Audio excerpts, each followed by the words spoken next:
Capítulo 7. Pintor atravessou a série de ruas seguintes, rastreando o pesadelo, enquanto a chuva batia na sua cabeça. A trilha era difícil de seguir. Os fios negros pareciam desaparecer na neblina. Ele refez os passos 2 vezes quando as ruas se tornaram mais estreitas, passando pelos prédios aglomerados nos círculos externos da cidade. As linhas de íon acima naquela área eram tão finas quanto barbante, mal fornecendo luz o suficiente para enxergar. Ficou tão ruim que, por fim, ele decidiu que havia perdido a trilha e virou-se para voltar para casa, passando por uma janela estreita que não tinha espiado antes. Ele a verificou dessa vez e encontrou o pesadelo ali dentro, agachado junto a uma cama. O quarto estava iluminado por uma tênue luz de íon azul petróleo ao longo do teto, projetando sombras na parca mobília e no leito sem cabeceira que continha 3 figuras. Pais, que o pesadelo havia ignorado, e uma criança, que era uma presa mais tenra. O menininho tinha talvez 4 anos. Estava encolhido de lado, com os olhos bem fechados, segurando um travesseiro gastos com olhos costurados nele. Uma aproximação de um brinquedo de pelúcia para uma família mais pobre.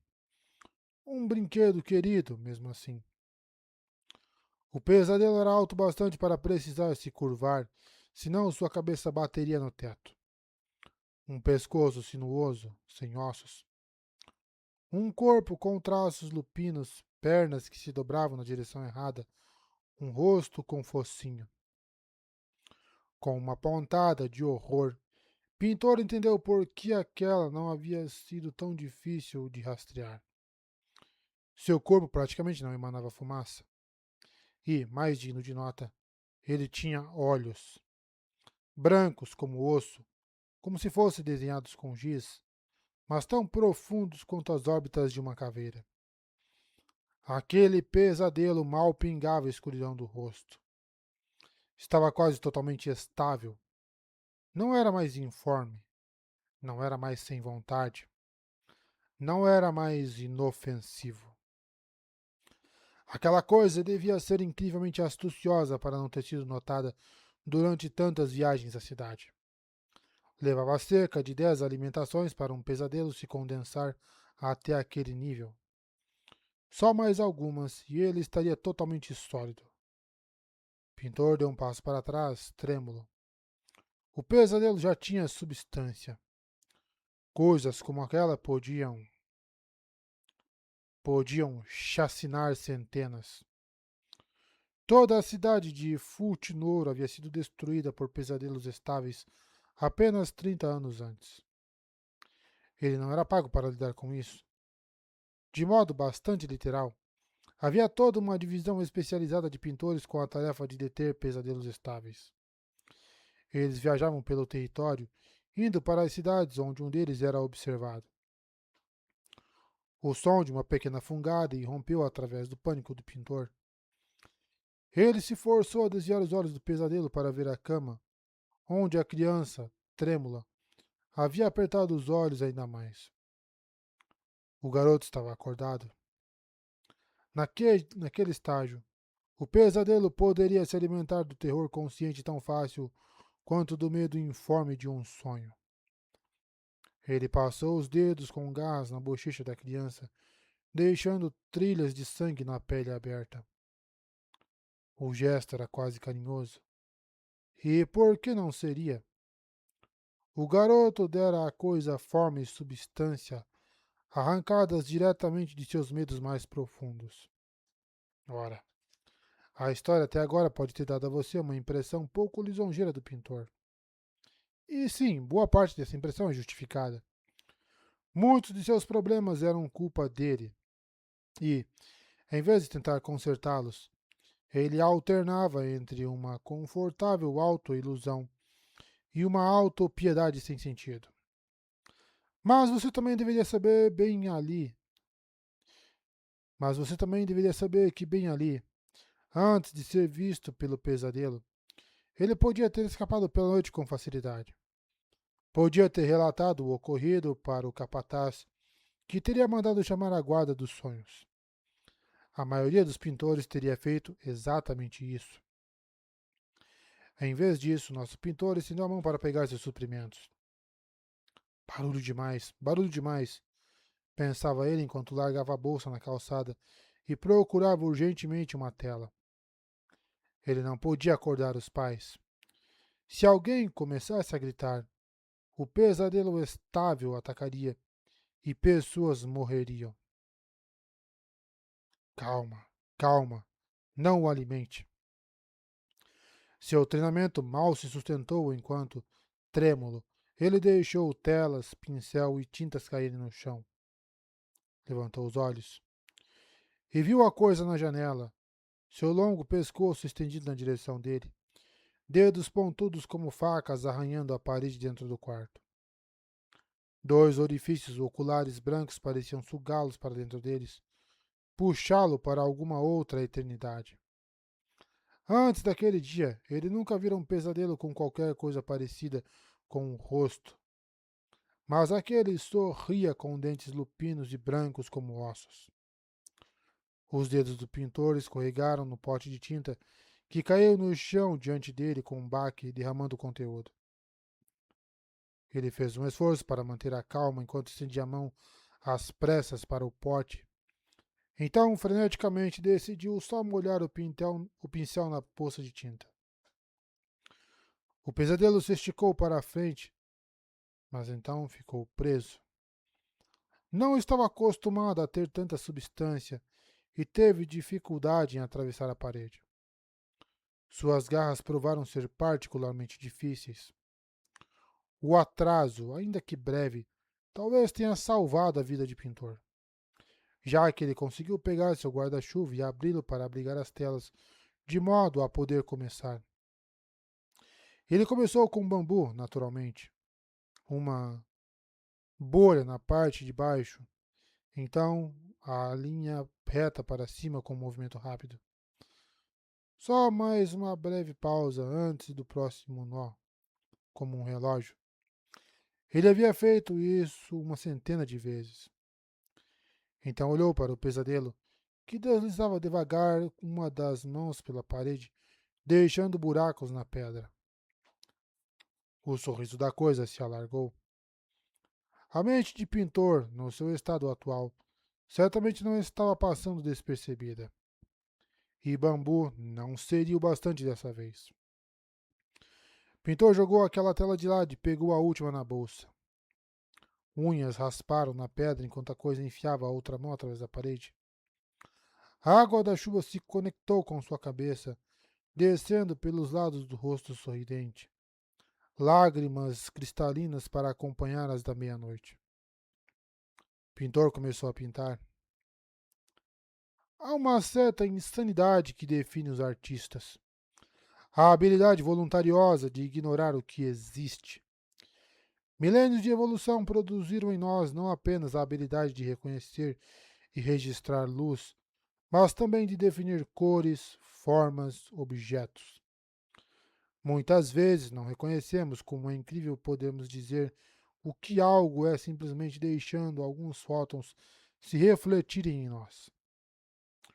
Um artista não pode ver as coisas desse jeito. Um artista precisa ser capaz de olhar para uma pedra e dizer: isso não é uma pedra, isso é uma cabeça. Pelo menos será depois que eu bater nela com esse martelo por algum tempo. Pintor não podia ver apenas um pesadelo. Ele precisava ver o que o pesadelo podia ser, o que poderia ter sido, se não houvesse sido produzido pelo terror. Naquele momento ele viu a mãe da criança. Embora mal houvesse vislumbrado seu rosto no quarto junto do filho, ele a recriou. Transforme algo horrível, algo terrível em algo normal, algo amado. Ele tinha sido avisado que pintar os pesadelos como pessoas era perigoso, porque uma pessoa ainda podia ferir você. Mas naquela noite parecia ser a coisa certa.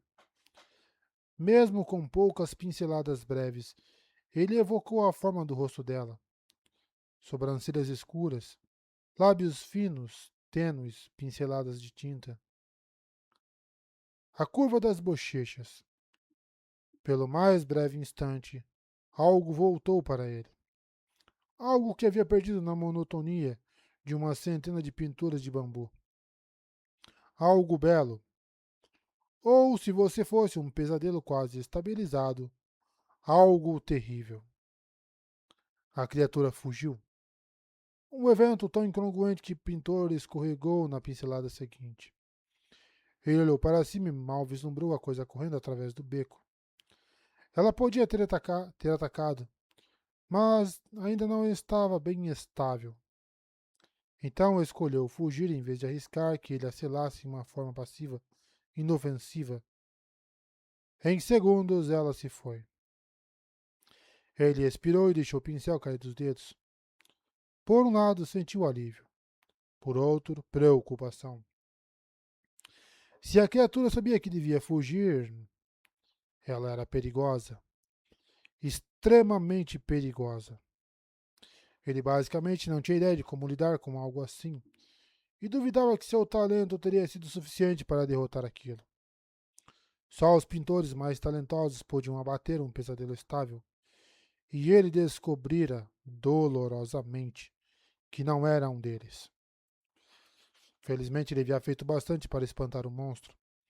Agora podia contar a seus superiores o encontro, e eles chamariam a guarda dos sonhos.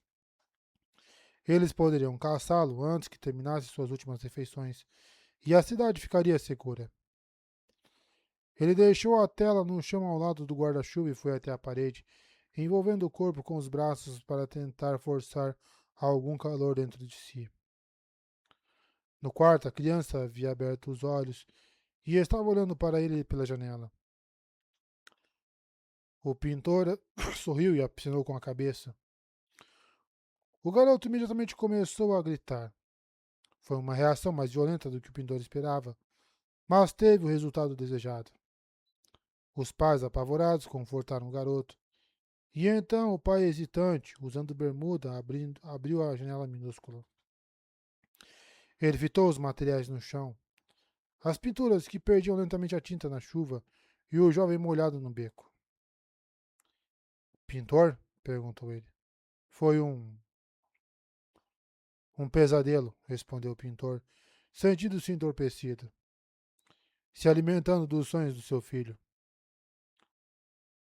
O homem recuou da janela com os olhos arregalados. Ele vasculhou a sala como se esperasse encontrar algo escondido nos cantos. Eu o espantei, disse o pintor, mas esse era bem forte.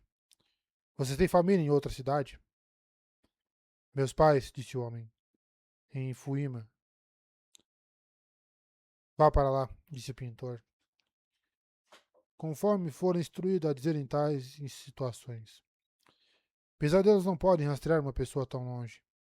Seu filho estará seguro até que possamos lidar com o horror. Há um fundo disponível para ajudar vocês durante esse período. Quando eu registrar o que aconteceu, você será capaz de acessá-lo. O homem olhou para a criança encolhida nos braços da mãe, chorando, e então para o pintor, que sabia o que viria em seguida. O homem faria exigências, perguntando por que ele deixara a coisa escapar. Por que não fora forte o bastante, bom o bastante, experiente o bastante para capturar a coisa? Em vez disso, o homem caiu de joelhos, curvando a cabeça. Obrigado, sussurrou. Ele olhou de volta para o pintor com lágrimas nos olhos. Obrigado. Hã? O pintor piscou, gaguejou por um segundo e por fim encontrou as palavras. Não se preocupe, cidadão, disse ele. Só um homem fazendo seu trabalho. Então, com o máximo de decoro que conseguiu na chuva e com as mãos ainda tremendo devido ao estresse, ele reuniu suas coisas. Quando terminou, a família já havia embalado suas poucas posses. Você terá que perdoar o pintor por caminhar um pouco rápido, frequentemente olhando sobre o ombro enquanto percorria as ruas estreitas. Ele tinha a sensação de quase ter sido esmagado por uma pedra. Uma parte dele não conseguia acreditar que havia escapado com vida. Ele suspirou de alívio quando chegou a uma rua maior e viu outras pessoas. o tráfego regular de pedestres do turno matinal. A estrela estava baixa no céu, quase invisível no horizonte do fim da rua. Ele olhou para os escritórios dos capatazes, mas subitamente sentiu um cansaço anormal. Seus pés pareciam feitos de argila molhada. Sua cabeça era um rochedo. Ele cambaleou. Precisava dormir. O pesadelo não voltaria para a cidade naquela noite. Ele fugiria para a mortalha, se regeneraria. Então voltaria furtivamente na noite seguinte. Ele podia contar ao capataz quando acordasse. Vagaroso, com a mente nevoada, ele se virou na direção da casa, que felizmente ficava perto. Mal registrou a chegada, subindo as escadas e caminhando até seu apartamento. Precisou de 4 tentativas para enfiar a chave na fechadura, mas quando entrou em seu quarto e vestiu o pijama, fez uma pausa. Ele ousaria dormir? A família precisava do seu relatório para os fundos. O que estava acontecendo com ele? Por que de repente se sentia sem energia? Abruptamente ofegante, ele abriu a janela para deixar entrar o ar fresco, se inclinando para fora.